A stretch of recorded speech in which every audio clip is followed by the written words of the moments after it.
Welcome to the program today.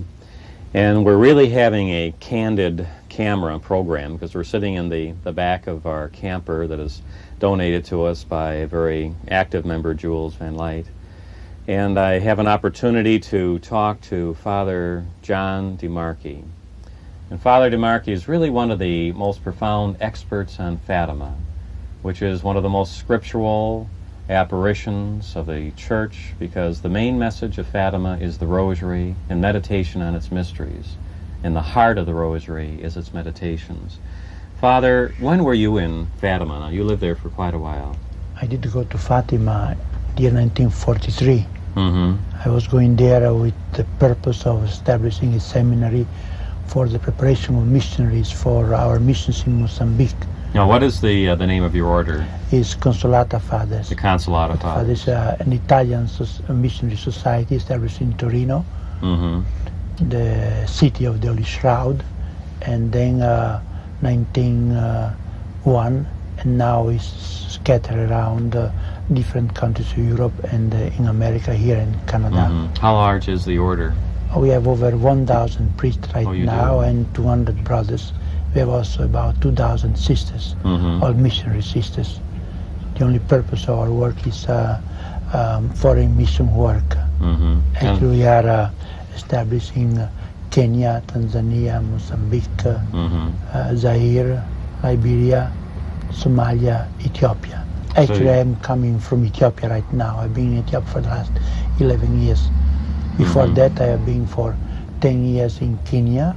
And before that, I was here in the States for a few years, and I spent 8 years in Fatima from the year 1943 to the year 1951. Now, that's the start of seminary there. I started seminary, and I had the opportunity of spending all these 8 years in Fatima itself, where we set up the first center of our mission society in Portugal. Yeah, we're very familiar because when we lived in Portugal for 2 years, we visited the Consolata Chapel there in Fatima.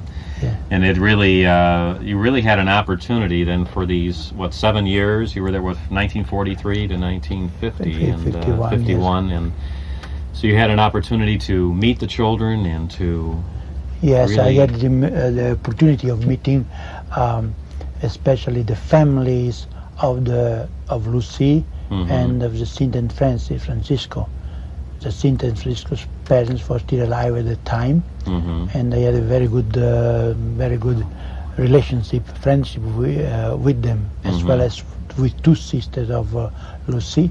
Her father and mother had already died, and of course with the parish priest of the town of Fatima, with the priest at the shrine, and with almost all the people of the village of Fatima itself, at Strel, where the children were born, other places where I used to go for say Mass on Sundays and so on. So I had this unique opportunity of spending all this time, most of my time with them. Yeah, so what was your opinion of the parents, that you had a chance to the really get to opinion know? of the parents was very, very good. I saw father and mother of Jacinta many, many times. It's a very simple life there, isn't it? Extremely simple life. They were living very simple, extremely poor life. But they were happy. It's amazing. Very, very happy, very simple, very sincere. Whenever somebody would give them any offering of any kind, a few dollars and so on, they would bring to the last penny to the shrine. They would not keep anything for them. Isn't it beautiful? It was very, very good for that. Oh, I remember really one time the father was very, very sick, and then I went to visit with him. And so I was asking him if he needs something. He said, "Oh no, my wife is giving me everything I need, everything I want.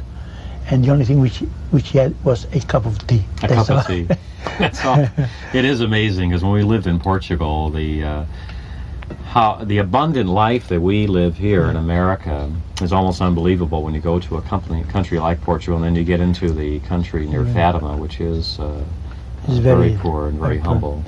And now you've written a number of books, 3 books on Fatima, and I know you're familiar with the miracle of Fatima in October of 1917. Now, that really did happen, didn't it? And it's an historic fact. I do not have any doubt that that fact was a real fact, because since I was there, I was able to talk to most of the people who were there at the times in 1917, 1743.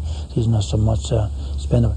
And all of them, without any exception, all of them without any exception, did witness this extraordinary fact, as well as people. I had the opportunity of meeting people who did come from Nairobi, from Lisbon, who came there only to make fun of the people, you see, right. to make fun of the people, because there was something created by the church and so on, and they were completely changed in their own mind, their attitude, and they witnessed these things, and they were.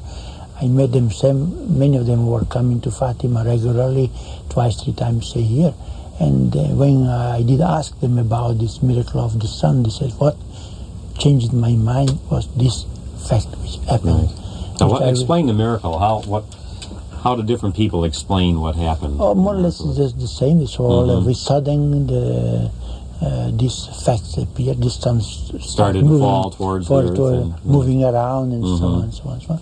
And all of them were amazed by this fact, which they were able to witness personally without any doubt. And then the fact that there was raining, right. was not. They were not particularly prepared to witness anything extraordinary. They were making fun of themselves. What we came here to do? Yeah, I think because the way I understand from the people we talked to in Portugal, there was shafts of light going out, and yellow, and green, and blue, and it covered the whole plateau where Fatima is located, and the people, and it lasted for about 10 minutes, I understand, and so therefore mass hysteria is impossible. It's impossible, for that so type completely of, out of... right. And people I know, Orem is quite a ways away in another plateau higher than Fatima, and people saw it from there. So it is, I think this is one of the most powerful things, because I don't know of any time in history where a miracle was prophesied and was witnessed by so many people. 70,000 people did go there. Yeah. You see, that was something unthinkable, that people would go, and then they were not prepared psychologically to accept it. That's why many of them were there only to make fun of what these children were saying around, and what the priest would also say, they say they would have said, which was not true, because no priest at that time did side with the children. Right. Even they the were very skeptical. Yeah. Very. The pastor of the town of Fatima, whom I know personally, he was very skeptical about it. Not the same with the bishop of Valeria. All the priests around, not a single one of them did believe what the children would say in the first apparitions. Yeah, I think the government, most people don't understand of Portugal at the time, was anti-Catholic and anti-Christian. Anti-Christian, very, very deeply anti-Christian. And the way I read it is that they were using this as a means of really destroying the church, to prove it as a hoax. And that's why they had the newspapers out there in the press. And then later on, it's even printed in the book, and we'll show it up on the screen later if we can, but the historic fact that, this actually did happen, and they actually had pictures of it shot back in 1917, and here everybody is standing there with their blankets on and raining, and then after the miracle, everything was dry, wasn't it? All the blankets and it was not so easy to go to Fatima at that time. The roads were not easy to go there now. When you drive there, it's the roads are impossible. Yeah, I can imagine. Yeah, because it's a very high up, and so this is one of the things that I anywhere from 60 to 100,000 people were there witnessing this miracle. Mary told everybody that it would happen, or told the children in May of 1917 that it would happen in October, and so I think this is one of the basic proofs of the basic message of Fatima. Yes, even the parents and the relatives of the children were making fun of them. You see, what are you saying now? That's so stupid, and so on. Yeah. So you don't have anybody siding with them at that time. That's right. Now, you had a chance to meet Sister Lucia, who is still living today. Well, I had the same meeting her when she came to Fatima. before she entered the Carmel. Then she became a Carmelite. We had some correspondence with her. Now, she's one of the, incidentally, the 3 children that saw our Blessed Mother that is still living today. The other two, Carmelite now. The other 2 died very young. And I did meet her again 2 years ago when I did go to Fatima, and I did visit her in the Carmel. So that was just recently? 2 years ago. Well, that's She's still alive, right. Still very full of life and so on. Well, I really feel this has been a real opportunity to meet someone firsthand that has talked to not just 1 or 2, but a number of people that have witnessed the miracle in Fatima, Portugal, on October 17th or October 13th, 1917, confirming the basic message of Fatima, which is the heart of Fatima is reparation and prayer. The very essence of Fatima is trying to promote the Rosary, which is a scriptural prayer, totally scriptural. The Hail Mary, the words of Gabriel, and the rest of the prayer to our Blessed Mother is the words of Saint Elizabeth and Saint Luke. And if you recite the Our Father, a totally scriptural prayer. And the Rosary is really bringing us into the meditations on the Scriptures and the life of Christ and the meaning of our faith. Again, I'd like to remind you of the purpose of the Apostolate for Family Consecration. Just the name itself communicates to you our mission, because we are all called to be apostles of God.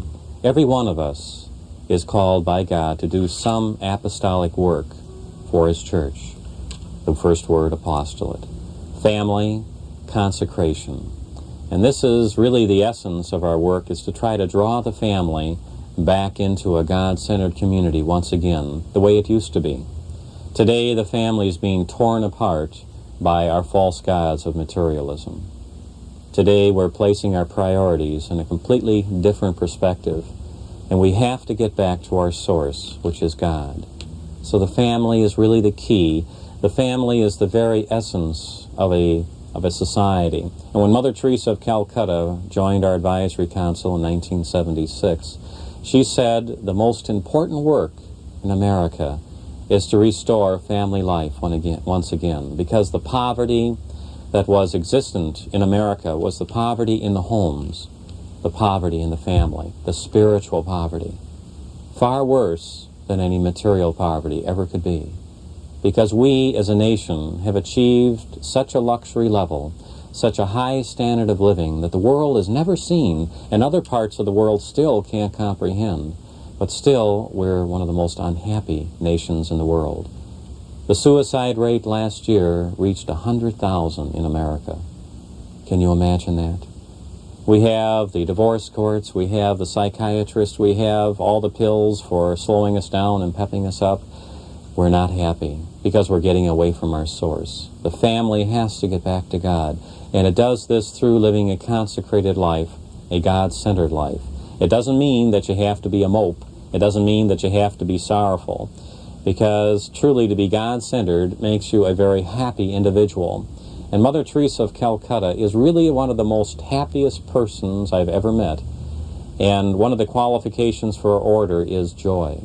And Father, really to get right into the heart of Fatima, what makes Fatima different from Lourdes, do you think, in the apparition of Our Lady? Well, Fatima is really centered on prayer and sacrifice. The message of Our Lady of Fatima was the daily recitation of the Rosary, right. And was reparation for the sins of the world. That was the major message of Our Lady of Fatima, and you could see that by the people who would go to Fatima. That's right. Many of the people from Portugal go to Fatima in a real spirit of penance. And you see it here in this little book that we're looking at, where the peasants of Portugal are really crawling on their knees, and that's a long way. When they start with the cross and across these cobblestones down to the little chapel in the center of the sanctuary. And boy, and I seen young men and soldiers that were doing that. And people coming from faraway villages, maybe it takes a week of walk to come to Fatima, walking all the way to Fatima, and then Right. spending the night in prayer. Right.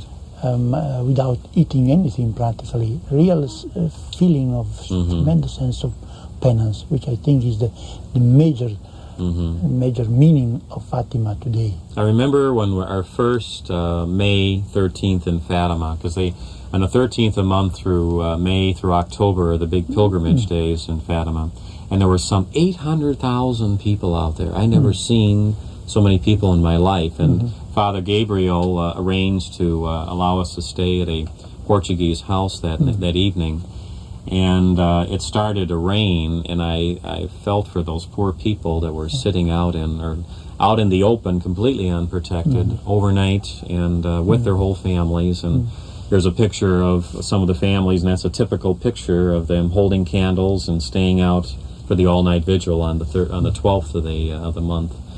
So you're right, reparation. Now, really, that word reparation or atonement, I don't think most of us understand that.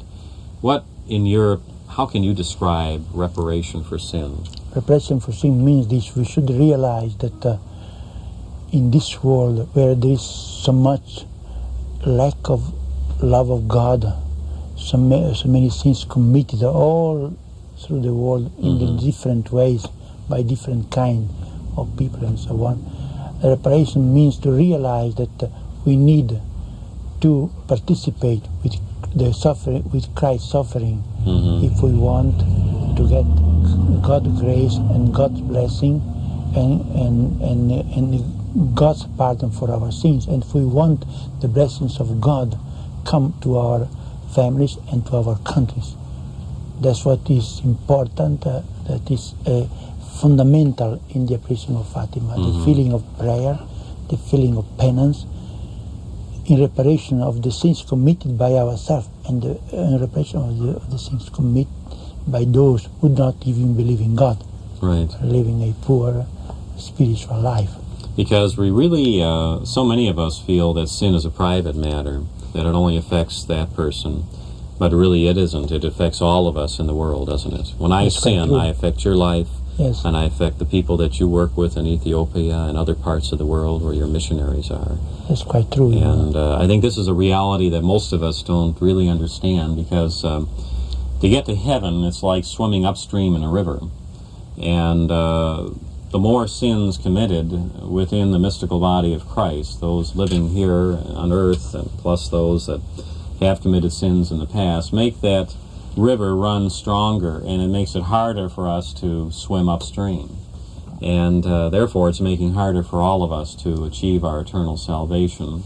And it also makes it harder for us to live in this world, because Mary said at Fatima that war was a punishment for sin, didn't she? That's quite true. And because when she talked about war in her apparition of July 13th, 1917, she was talking about the end of the First World War, but she said that another one would follow if man did not stop sinning. Yes, sir. And then she said Russia would be allowed to dominate the world with their heirs, and many nations would be annihilated because of sin.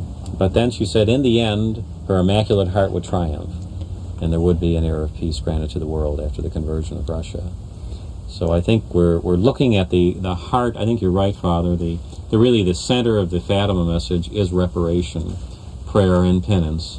And Mary specifically asked for at Fatima. What did she specifically ask us to do at Fatima? Well, she did specifically ask the daily recitation of the Rosary, not only to go to Mass on Sunday. Right, the daily recitation of the Rosary. We must pray every day. Right. Not only once a week. Right. But every day.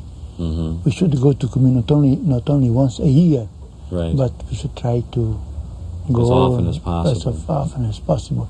And since here in this country, for example, we have this unique opportunity of going to church, because the churches are so close. We should try to go to church every day. You know, it's so true, because we in America are spoiled. We have, like in my parish, there's 2 masses every day. And where you come from, in other parts of the mission world, the people can't get to Mass because there is no priest. There is no priest. Sometimes it takes 3, 4, 5 hours walking distance to go to church. And it's really something which they are able to come to church on Sunday. Right. In some of our places we are going to say the Mass by mule outside of the Mm-hmm. the mission center, and we are allowed to go to say mass there every 2 or 3 weeks. Mm-hmm. And the people, they cannot, you can expect them to go to mass every day. But here in this country, Sure. where there is so tremendous We have facilities, such an abundance, that's right. and then each one of us has here the possibility of going to church by car. Right. We can get anywhere in 5-10 In minutes. 5-10 minutes, you're right. Yeah. So we should really take this advantage and live a spiritual life as much as we can in order to live closer to God and to help bring the blessings Because we of God in our can, country and in that's the right, world. and in the world, because world. we can, the participation of the Mass is the highest form of worship we can participate in. And if we don't take advantage of this gift, God's going to take it away from us. Yes, that's quite true. We sit in this country and we enjoy the privileges of 60,000 priests in the United States.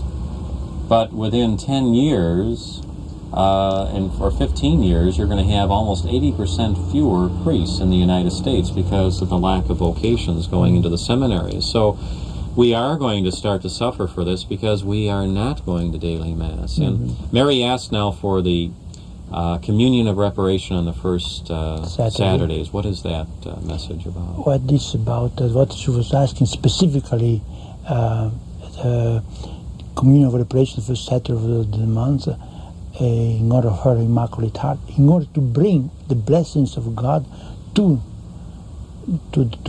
the people, not only to the individual who is going there, but to all those whom this person who is going to communion, making this communion of reparation, is bringing to the family, to his own country, and to the world, practically. So it's really extremely important that this communion of reparation for Saturday of the month may be more publicized, more people would really do that. Important. Here in this country especially is particularly possible because on Saturday usually we don't work, work, you see, and so why should not be... Again, we have everybody likes to sleep late, and what we'd like to promote in the apostolate is a program and sort of a penance service on the first Saturday of the month around 10 o'clock in the morning, where there would be the rosary being recited at the penance service, and there would be a talk on the mysteries of the rosary as people would go to confession. And then at the end of the penance service there would be Mass, so that they would receive our Lord. And Mary asked to receive God in reparation for the sins that offend the Immaculate Heart of Mary. And then if they prayed for the Holy Father's intentions, they would qualify all of the requests that Mary asked, because she tied this directly into the conversion of Russia and world peace. And I just wish we could see in our missalettes, it would be so easy because there's only 3 or 4 major publishers of our missalettes, if they could publish right on the first Saturday of the month the first Saturday Communion of Reparation formula given to us by Our Lady and endorsed by the Holy Fathers and the Church totally. This is not just a pious idea. The bishops throughout the world have been promoting the Fatima message, and our Holy Father, the Pope John Paul II, has a very, very deep devotion and commitment to our Blessed Mother at Fatima. So we really do want to thank you for joining us in this scriptural talk show. And I say scriptural because the Fatima message is scriptural. The principal message of the Fatima is the Rosary, and the Rosary is a scriptural prayer. And we do ask you to please pray and start to understand what God was telling us through His Immaculate Mother in 1917 to 3 little children in Fatima, Portugal. 3 simple little children that had no idea of the profound message that they would be giving to all of us in the latter part of the 20th century. And Mary talked about Russia, talked about the conversion of Russia, talked about the possibility of annihilation of nations. And all this was an impossible thing for little children to think up. And what were the ages of the children, Father, briefly, when Mary appeared to them? Was 10, 8, and 7. 10, 8, and 7. So you certainly wouldn't have a 10, 8, and 7-year-old in the back country of Fatima dreaming up these stories because they didn't even hear of these countries. So we do want to ask you to please support the Apostolate for Family Consecration. Help us to bring the Fatima message and bring the scriptural message of God to the masses in the United States and throughout the world. Because if we can bring America back to God in enough time, there's a possibility of enough reparation in this country to save the entire world from nuclear holocaust. It really depends on us. We can be another Nineveh. Remember what God told Jonah. Jonah said Nineveh would be destroyed, but Nineveh repented and it was saved. America can be another Nineveh.